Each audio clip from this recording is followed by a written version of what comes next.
For a series that spanned only 6 seasons, Vikings sure had a super high kill count when it came to getting rid of characters. Even the most beloved and major ones weren't spared. Some of these characters were downright evil, while some fans felt deserved a happier ending. From gone too soon, ended too harshly, and deserved exactly what they got, here are all the Viking deaths ranked from least to the most heartbreaking end. Starting off with King Eyal. His death was the most satisfying, least heartbreaking Viking death ever. He was not only a blatantly self-obsessed oaf who clung to his alliance with King Egbert, but he was also a constant annoyance to Ragnar throughout the entire series. Their animosity first began after he defeated him multiple times upon the Vikings' first foray into England, killing Eyal's brother in the process. Even though he thought of himself as a shrewd and strong leader, he often served as a mere pawn in Egbert's schemes.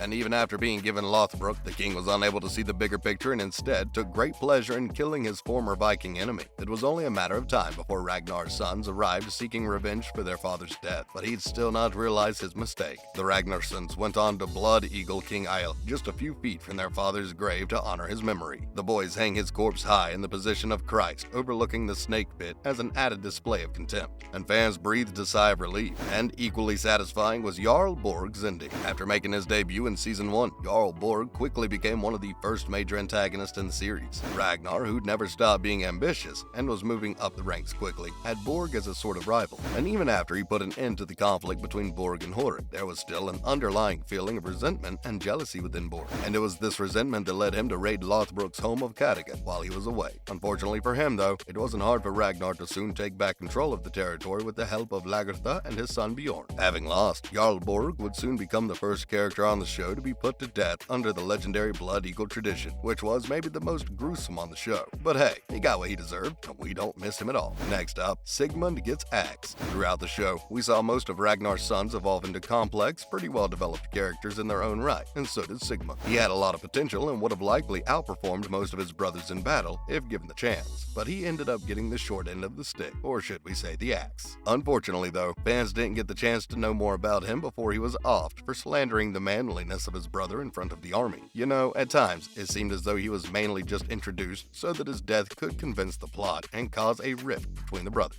But Aslog didn't get to live very long either. After almost a decade, in Season 4, Lagertha finally got her revenge while Ragnar and her son Bjorn were away. She stormed back into Kattegat, overwhelming the small guard there, and shot her old foe with an arrow in the back, while she comfortably sat on her throne. Although Aslog made a final gambit to convince Lagertha to grant her a safe passage, and warned her that her 4 sons would avenge her death, she still failed to sway Lagertha from her decision. Fans wondered what led Lagertha to take such a step. Well, first of all, no matter how much time passed, the warrior queen had no intention of allowing Aslog to hold Kattegat, and even though she never stopped loving Ragnar, she also never forgave his mistress for what she did. Lagertha's hatred towards her ex-husband's second wife and mother of his children was mainly fueled by Aslog's reign over his heart and of course Kattegat. Her death didn't particularly break our hearts, but the chaos that ensued was not worth it. Up next, Helga and Tannerus. Up until Season 4, Helga plays an important role in the plot, but soon after that, things start to go south. As we all know, she and Floki were in love and had a daughter, but sadly, when the daughter dies, Helga never quite gets over the loss. She then decides to kidnap a child while traveling to Algeciras, attempting to force her to become a new daughter to herself and Floki. But surprise, surprise, it doesn't work the way she'd imagined, and Tannerus, the child, plunges a knife into her adopted mother's neck before turning the blade on herself. It's a super sad way to say goodbye to a wonderful character we all enjoyed for so long, and we think Siggy too deserved better. She may have begun as the Jarl's wife, but after Ragnar killed her husband, Siggy showed that she had a strong head on her shoulders, and thanks to her wit, she threw herself at the new Jarl's feet. With her presence of mind, she managed to survive the dangerous regime changes throughout and served as a voice of reason for Lagertha and then Aslog. But when Harbard arrives in Kattegat in the 3rd season, he apparently helped relieve Siggy of her suffering and misery by encouraging her to sacrifice herself to save Aslog's sons from drowning in the chilly waters,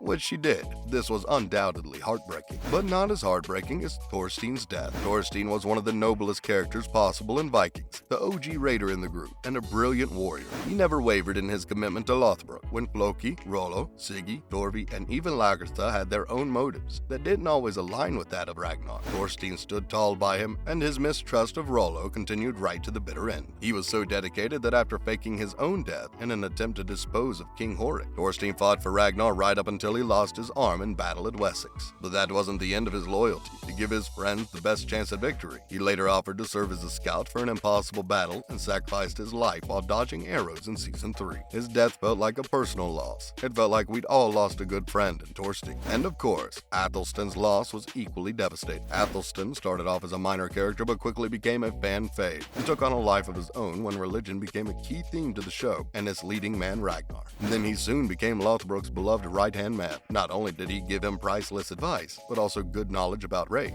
Seeing the king's growing closeness to Athelstan, Loki became bitter and jealous, believing the pagan gods wanted him to kill Athelstan and turn his Norse leader back on track. Sadly, Athelstan finally met his end in Season 3 at the hands of Loki after several close calls over the years, leaving fans devastated and Ragnar even more. But even after his death, his character kept popping up and haunting the others in their dreams and visions. And how can we forget Lagertha? For many viewers, Lagertha was the show's central character, even more important than Ragnar. She was a hero, a warrior, and the protector of her people and her family till the very end. Truly a legend in her own right. When she survived so many setbacks and battles, fans were relieved to see her move to a farmstead where she could spend the rest of her days in peace. Honestly, if anyone in the show deserved a happy ending, it was Lagertha, and for a brief period of time, it appeared as though she did, until she ended up back at a battle yet again, fighting against raiders. Fans wish she died there. Maybe it wouldn't be as tragic as going back to Kattegat and dying at the hands of a crazed Vitzer, who was one of Aslak's sons. And finally, the most heartbreaking one has to be Ragnar Lothbrok. How would you feel if you watched your loved one be bitten by multiple snakes and had absolutely no way to defend them? That's how a lot of fans felt when they watched Lothbrok with their jaws dropped to the floor, dying an incredibly tragic and brutal death in the middle of Season 4.